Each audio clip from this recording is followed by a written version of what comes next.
विश्वानि देव सवितरदुरितानि परासुव यद्भद्रं तन्न आसुव। ॐ सहना भवतु सहनौ भुनक्तु सह वीर्यं करवावहै तेजस्विनावधीतमस्तु मा विद्विषावहै। ओम शांति शांति शांति। ओम श्री परमात्मने नमः। सांख्य कारिका की कक्षा में आप सभी का हार्दिक अभिनंदन है। सांख्य कारिका के हम कारिका संख्या 20 पर विचार कर रहे थे, जिसमें कारिका संख्या 19 में एक बात कही थी कि पुरुष अकर्ता होता है और अकर्ता होते हुए भोक्ता होता है, यानी कि कर्ता तो नहीं है लेकिन भोक्ता है। इसी विषय में किसी को शंका हो सकता है कि जो कर्ता है वही भोक्ता है, ये तो न्याय हमने लोक में देखा है। जो कर्ता नहीं है वह भोक्ता है, ये तो कर्मफल व्यवस्था के प्रतिकूल है। लोक में भी नहीं देखा जाता है कि जो चोरी करे उसको तो न दिया जाए फल दंड, और जो चोरी न किया हो उसको दंड दे दिया जाए। यानी कि गुण जो है कर रहे हैं उनको तो फल मिला नहीं, कर्तृत्वपन गुणों में है तो गुणों को तो फल मिला नहीं क्योंकि वो अचेतन है, और जो किया नहीं पुरुष उसको फल मिल गया क्योंकि वो चेतन है। तो कृत की हानि और अकृत का अभ्यागम, ये दो प्रसंग उपस्थित हो जाएंगे। कृत हानि का मतलब जिसने किया उसका तो कोई मोल ही नहीं रहा। प्रकृति सब काम की लेकिन उसको फल नहीं मिला, कृत हानि हो गई, उसके किए की हानि हो गई, उसको फल नहीं मिला, परिणाम नहीं निकला कुछ। और अकृत है जिसने किया नहीं, जिसमें अकृतत्वपना है पुरुष में, उसको फल को मानने का प्रसंग आ जाता है, उसको फल प्राप्त हो जाता है। तो जिसने किया नहीं उसको तो मिल गया, जिसने किया उसको कुछ मिला ही नहीं। तो कृत हानि और अकृत विप्रणाश, ये दो प्रसंग, दो एक दोष माने जाते हैं कर्मफल व्यवस्था में। तो ऐसे ही यदि पुरुष अकर्ता है और गुण करता है और अकर्ता हुए भी पुरुष भोगता है, चिदवसानो भोग इत्यादि सांख्य सूत्रों में भी कहा गया है। अहंकारो कर्ता न पुरुषः, वहाँ अकर्तृत्व की बातें कही गई। इसी प्रकार कारिका में भी दृष्टृत्वम अकर्तृभावस्य, और दृष्टृत्व है उसमें यानी कि भोक्तृत्व है, और अकर्तृभाव भी है यानी कि वो अकर्ता भी है। तो ये कैसे संभव हो, ये दोनों बातें उसी को विस्तार के लिए, उसी को और समझाने के लिए कि ये बातें स्पष्ट हो जाए व्यक्ति के मस्तिष्क में कि जो अकर्ता है वो किस रूप में अकर्ता है और भोक्ता है तो किस रूप में भोक्ता है। इसी को कहने के लिए कारिका संख्या 20 में कहा कारिकाकार ने कि तस्मात् तत्संयोगात् अचेतनम चेतनावदिवलिंगम गुणकर्तृत्व तथा कर्तव्य भवति उदासीन, कि जो चेतन है उसमें कर्तृत्वपना कैसे आ गया, यह भी समझने वाली बात है। जो अचेतन है, गुण है, इनमें कर्तृत्वपना कैसे आ गया, क्योंकि जो जड़ है वो क्रियाशील कैसे हो सकते हैं। जड़ को क्या पता कि मुझे क्या करना है, और करना है तो क्यों करना है, क्योंकि कोई क्रिया होती है सब प्रयोजन होती है, बिना प्रयोजन की कोई क्रिया नहीं होती। तो जो जड़ तत्व है, गुण जड़ होते हैं, ये त्रिगुण सब माया जड़ है, उस जड़ तत्व को कैसे पता, उसमें तो ज्ञान ही नहीं है। कहाँ हमें जाना है, क्यों जाना है, प्रयोजन ही उसको पता नहीं है, क्योंकि प्रयोजन भी ज्ञान होता है। प्रयोजन तो एक प्रकार का ज्ञान ही है कि मेरे को अमुक कार्य यहां जाने से सिद्ध होगा, ये जान पहले तब वहां जाता है। अमुक दुख दूर हो जाएगा, ऐसा करेंगे तो फिर उसको दूर करने का प्रयत्न करता है। तो जो प्रवृत्ति और निवृत्ति जो है उसके मूल में ज्ञान है, और ये कर्तृत्व तो क्या है, ये प्रवृत्ति है और निवृत्ति है, दोनों है। कर्तृत्वपना से प्रवृत्ति और निवृत्ति दोनों समझी जाती है। तो ये जो प्रकृति है, प्रकृति में प्रवृत्ति निवृत्ति दोनों है। प्रकृति ही प्रवृत्त होती है, प्रकृति ही निवृत्त होती है, यह सांख्य का सिद्धांत है। जब प्रकृति ही प्रवृत्त होती है, वही निवृत्त होती है, तो उसमें ज्ञान तो है ही नहीं, तो वो प्रवृत्त कैसे हुई और निवृत्त कैसे हुई? तो उसी के समाधान के लिए कारिका संख्या 20 में कारिकाकार ने कहा कि तत्संयोगात, तत् शब्द से पुरुष है, पुरुष का परामर्श है कि उस पुरुष के संयोग होने से जो अचेतन प्रकृति है वो अचेतनम चेतनम वद इव लिंगम, चेतन वद इव लिंगम, वो चेतन के समान भाषित होने लगती है। जिस प्रकार से कोई घड़ा है, घड़े में शीतल जल भर देते हैं तो ठंडा हो जाता है, और उसी घड़े को जब अग्नि पर रख देते हैं तो गर्म हो जाता है। क्यों? क्योंकि शीतल जल का संपर्क हुआ तो वो ठंडा हो गया, और गर्म अग्नि का संपर्क हुआ तो गर्म हो गया। एक ही पदार्थ अपने स्वरूप से भिन्न कैसे हो जा रहा है, गुण भेद कैसे हो जा रहे हैं? घड़े में तो न शीतलता है न उष्णता है, वो तो अनुष्णा शीत है, उसके स्पर्श को हम करेंगे तो न शीत न उष्ण, ऐसा है घट का अपना स्वाभाविक स्पर्श। परंतु जल के संपर्क में आता है तो शीतल हो जाता है, और अग्नि के संपर्क में आता है तो उष्ण होता है। इसी प्रकार से अचेतन प्रकृति जब चेतन पुरुष के संपर्क में आ जाती है तो पुरुष के गुण उसमें ट्रांसफर हो जाते हैं। पुरुष चेतन है और पुरुष के साथ अचेतन प्रकृति का संयोग हुआ तो प्रकृति भी पुरुष के गुण धर्म वाली हो जाती है। जैसे चुंबक में एक सामर्थ्य होता है कि वो आकृष्ट करे लौह पदार्थ को, चुंबक में ये उसका स्वाभाविक धर्म है। लेकिन चुंबक से जब लौह आकृष्ट हो जाता है, चिपक जाता है, तो अब चिपका हुआ जो लोहा है वो भी चुंबक की भांति व्यवहार करता है, वो भी किसी भिन्न लोहे को अपने तरफ आकर्षित करता है। तो ये लोहे में तो आकर्षण करने का स्वभाव नहीं है, ये कहां से आया? उस चुंबक के संयोग से, यानी कि उस चुंबक से कुछ धर्म ट्रांसफर हो गए किसमें? लोहे में। ऐसे ही इसका इस ट्रांसफर का क्या कारण है कि उसके धर्म इसमें आ रहे हैं? इसका क्या कारण है? संयोग ही तो कारण है। चुंबक से संबंधित जो लौह है वो किसी अन्य लौह को आकर्षित कर रहा है, तो इसका क्या कारण है? इसका कारण है चुंबक का लोहे का संबंध, संयोग। ऐसे ही प्रकृति जड़ होते हुए भी उसमें कर्तृत्वपना कैसे आता है? तो कह रहे हैं चेतन के संपर्क से।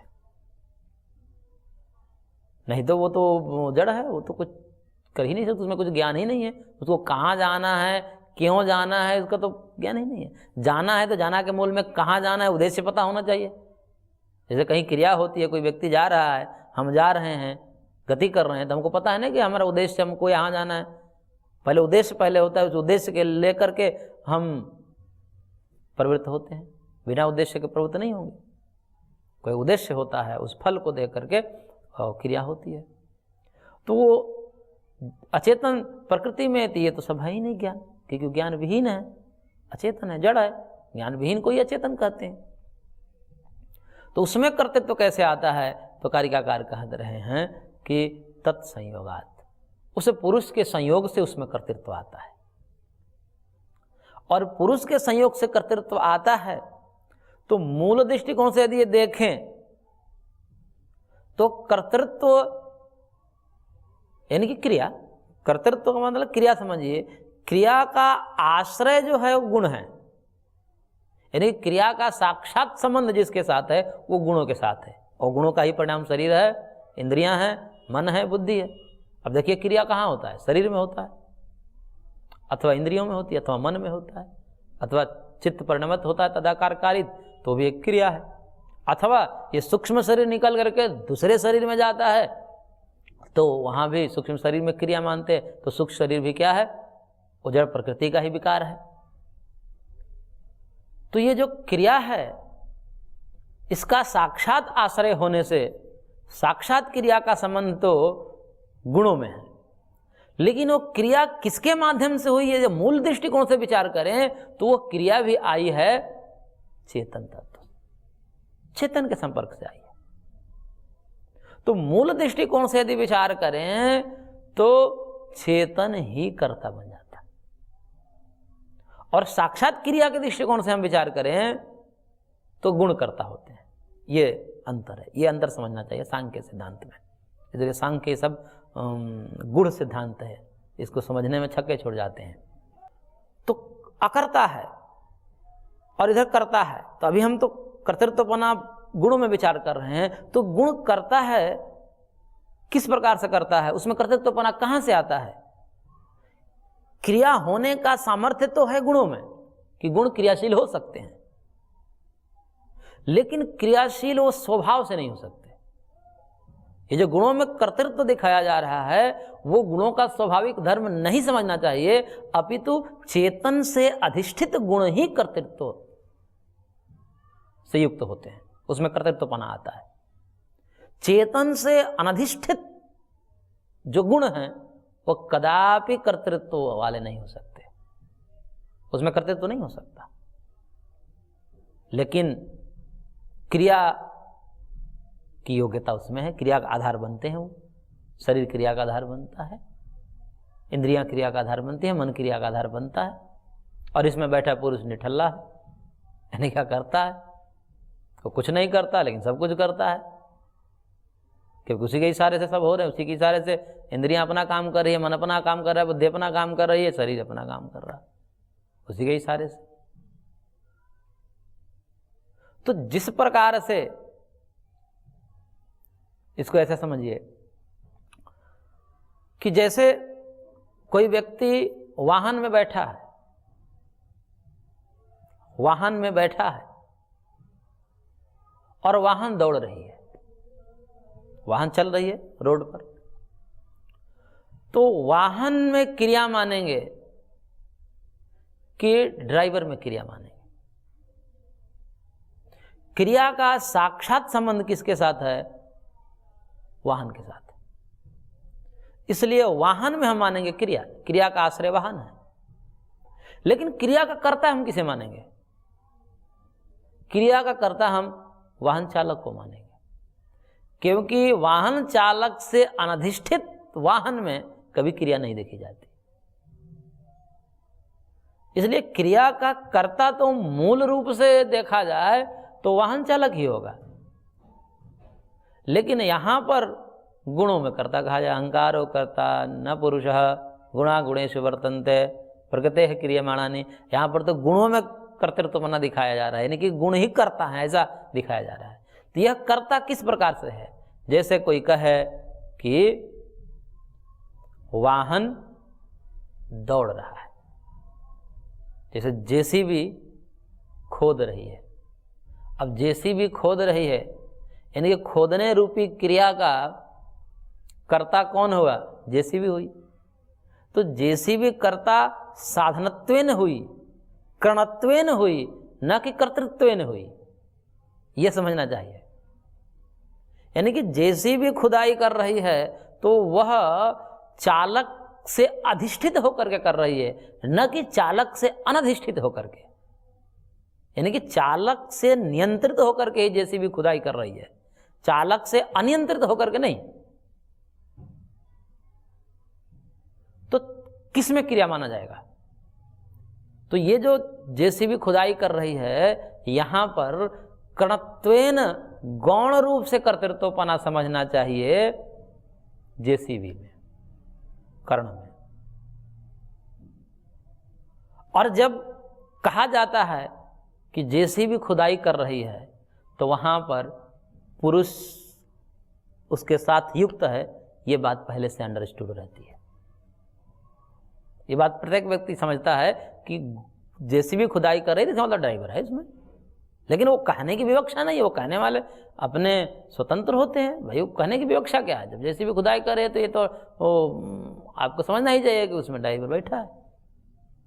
ऐसे ही जो गुणों में कर्तृत्व जब कहा जाता है सांख्यकार की दृष्टि से, अहंकारो कर्ता न पुरुष इत्यादि, तो समझने वालों को ये समझ जाना चाहिए कि पुरुष से अधिष्ठित अहंकार करता है, पुरुष से अनधिष्ठित अहंकार करता नहीं है।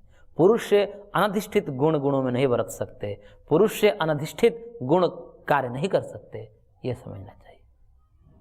तो मूल दृष्टिकोण से यदि देखें तो गौण रूप से कर्णत्वेन कर्तृत्व जो है गौण रूपेण गुणों में है, और प्रधानेन जो है वह पुरुष में है कर्तृत्व बना।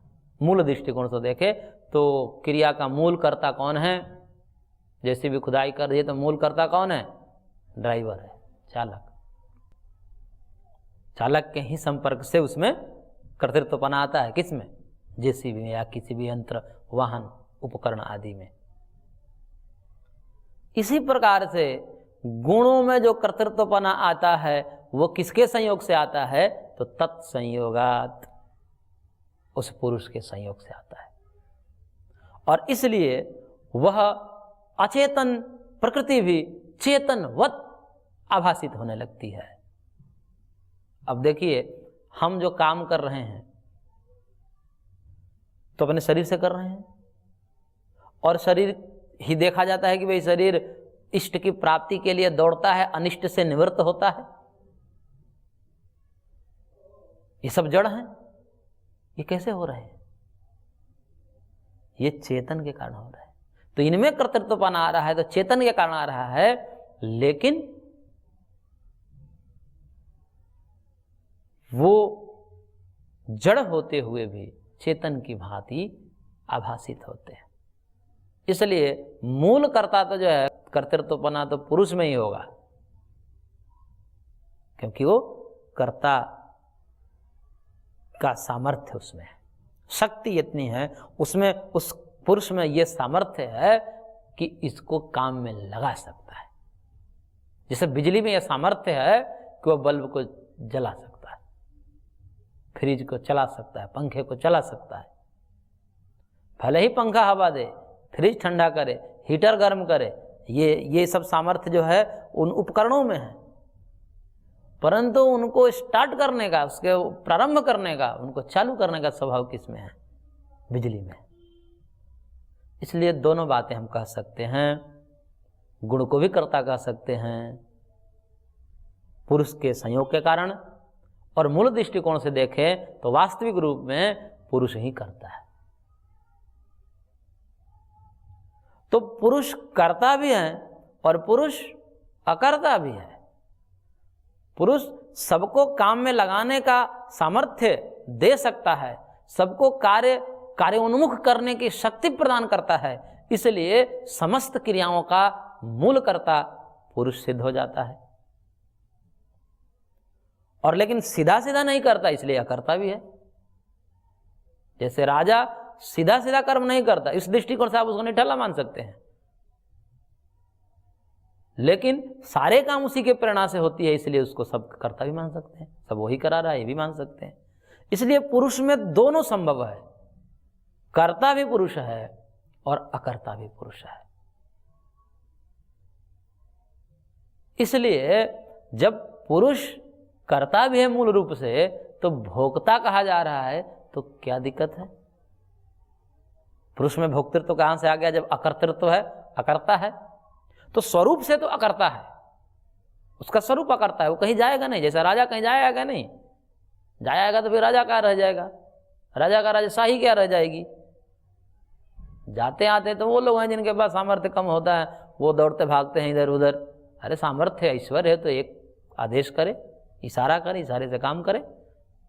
सामर्थ्यवान व्यक्ति ऐसे ही करते हैं। तो बैठा है इस दृष्टिकोण से अकर्ता है, ज्ञानात्मक दृष्टिकोण से करता है, सबको काम में लगाता है, क्योंकि कर्णों में ये सामर्थ्य नहीं है कि वो अपने मन से कुछ कर पाए। ये मंत्री संतरी आदि जितने भी हैं उनमें ये सामर्थ्य नहीं है कि वो जो अपने हिसाब से कोई डिसीजन ले ले। ये सब चलते हैं राजा के इशारे से। तो इसलिए स्वरूपतः आत्मा अकर्ता है और ज्ञान की दृष्टि से सबको कार्योन्मुख करने की दृष्टि से करता है। कर्तृत्व और अकर्तृत्व दोनों सिद्ध है आत्मा। इसलिए भोक्ता भी हो जाए तो क्या समस्या है? कर्ता बन रहा है ना, मूल कर्ता बन ही रहा है, तो भोक्ता ही बन जाए। जब सांग कह रहा है कि भोक्ता है, कर्म न करते हुए अकर्ता होते हुए वो भोक्ता कैसे हो सकता है? मूल दृष्टिकोण से तो करता ही है, जनात्मक दृष्टिकोण से वो करता है, इसलिए वो भोक्ता भी है।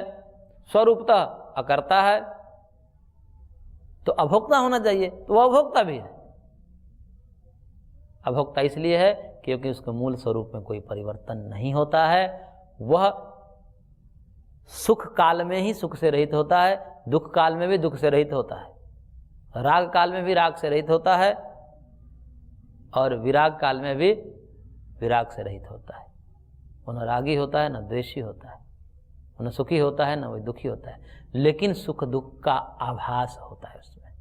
जिस प्रकार से स्फटिक मणि में रक्तत्व पीतत्व का आभास होता है, उसके सामने कोई रक्त पुष्प रख दिया जाए या उसके सामने कोई पीत पुष्प रख दिया जाए तो वो रक्तत्व पीतत्व से आभासित हो जाता है, रंग जाता है। स्फटिक मणि एक पारदर्शी स्वच्छ मणि होती है, उसके सामने लाल फूल रख दीजिए तो लाल हो जाती है, पीला फूल रख दिए तो पीला हो जाती है।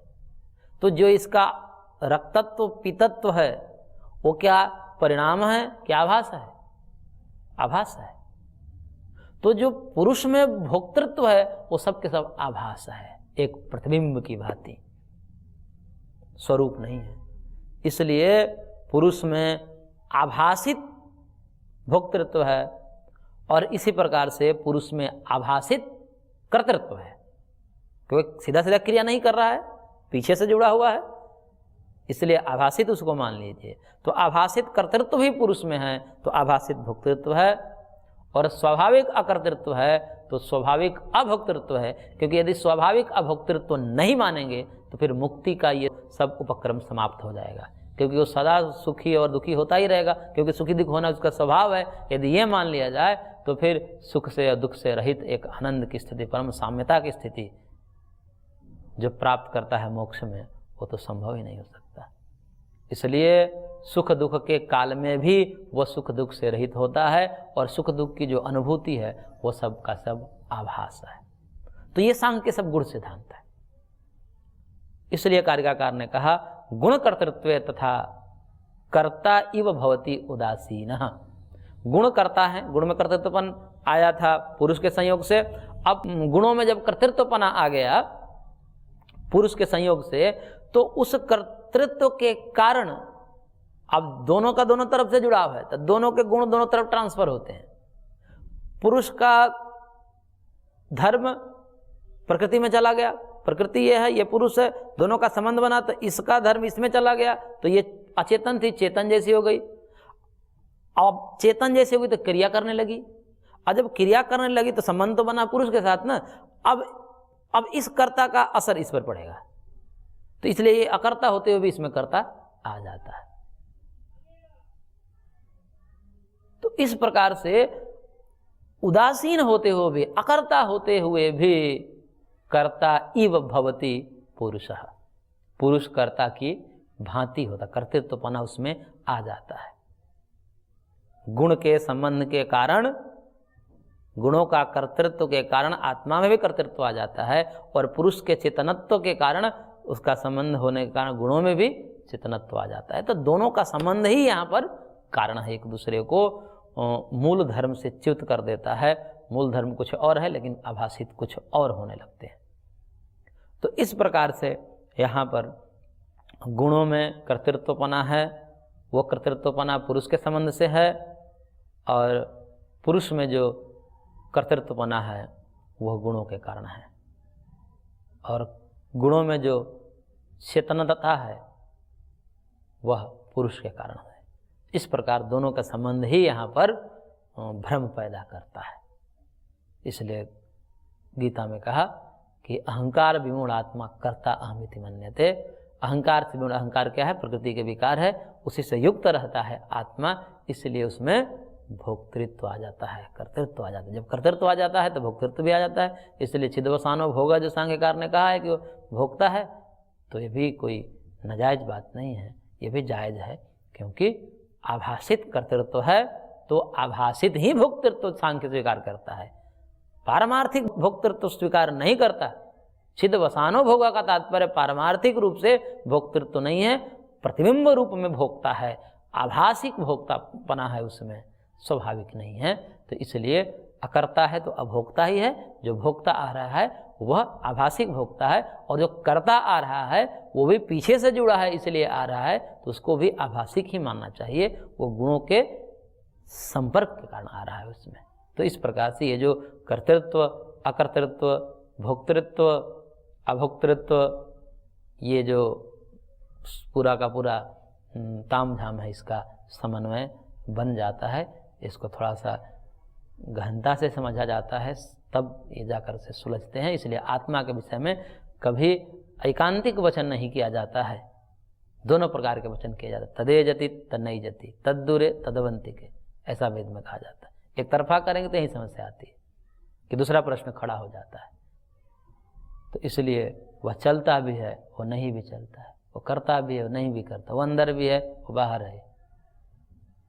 तो इस प्रकार अणोर अणियान महतो महियान, वो छोटा छोटा भी है, बड़ा से बड़ा भी है। तो संपूर्ण कथन ऐसे होता है कि वो करता भी है, वो अकर्ता भी है, वो भोक्ता भी है, वो अभोक्ता भी है। किस दृष्टिकोण से, तो सारे दृष्टिकोण हमने रख दिया। तो इस प्रकार से ये कारिका संख्या 20 का वर्णन पूरा होता है। आज की कक्षा को हम यहीं पर विराम देते हैं, शेष अगले अंक में। ओम शांति शांति शांति।